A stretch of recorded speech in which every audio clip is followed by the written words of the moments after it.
ustiga kraslayu yashil o'rtoqlar. Yunusobod amerikanskiy posolstvoda joylashgan 1-2 sotuv yer maydoniga ega bo'lgan uyimizning obzoriga keldik. Assalomu alaykum, yaxshimisizlar? Bu kirish qismimizda ko'rib turganingizdek, chap qo'lda hol qilib qo'yishgan, zona o'tiqa qilib, uyimizda hamma mebel texnikalar qo'yilgan, ya'ni aytganimdek kraslayu yashil.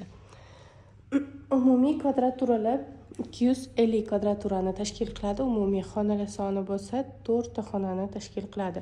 Podvalimiz to'liq podvalni tashkil qiladi.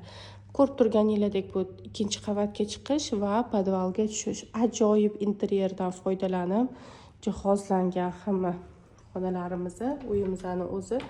Eshikdan kirganingizda, to'g'ringizda bo'lsa, mana shunaqa zalga ko'zingiz tushadi o'rtoqlar.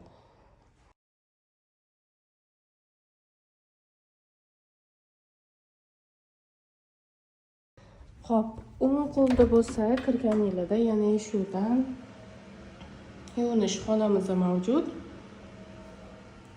Birinchi qavat uchun mo'ljallangan va albatta oshxonamiz mavjud o'rtoqlar. Oshxonamizda ham o'zining mebel texnikalari mavjud. Ya'ni stroyni mebelimiz, shunaqa duxovkalarimiz, undan tashqari kir mashinamiz, xolodilniklarimiz va mana bunaqa burchakda kichkinagina stolchalar qo'yib qo'yishgan. Bu yerda bemalol choy ichib o'tirsanglar ham bo'ladi. Xo'p.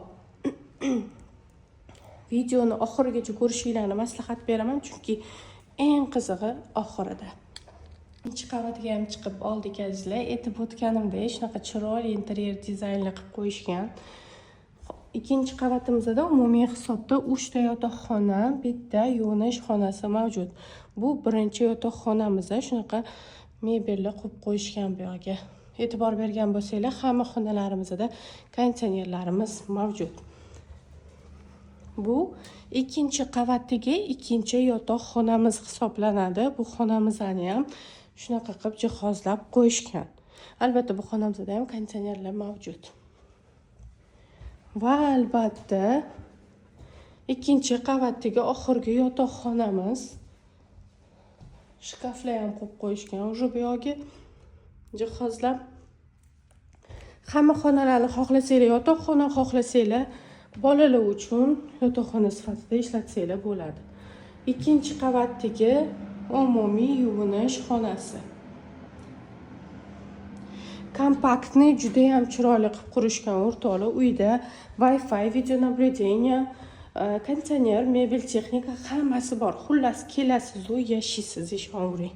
Uyimizning fasad qismi to'liq bitmagan. Video davomida ko'rib o'tib ketsanglar ham bo'ladi.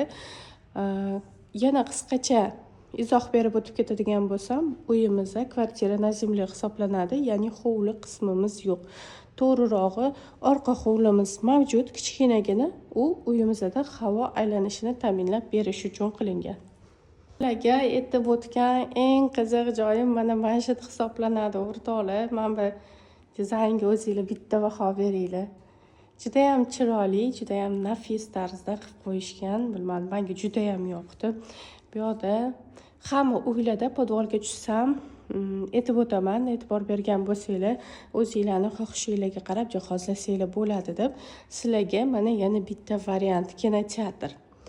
Bemalol tushib kinolar ko'rib o'tirsanglar bo'ladi. Uyimizning tegini to'liq podval tashkil etadi deb aytib o'tdim. Podvalga tushganingizda chap qo'limizda shunaqa uyimizning kotelli qismi mavjud o'rtoqlar.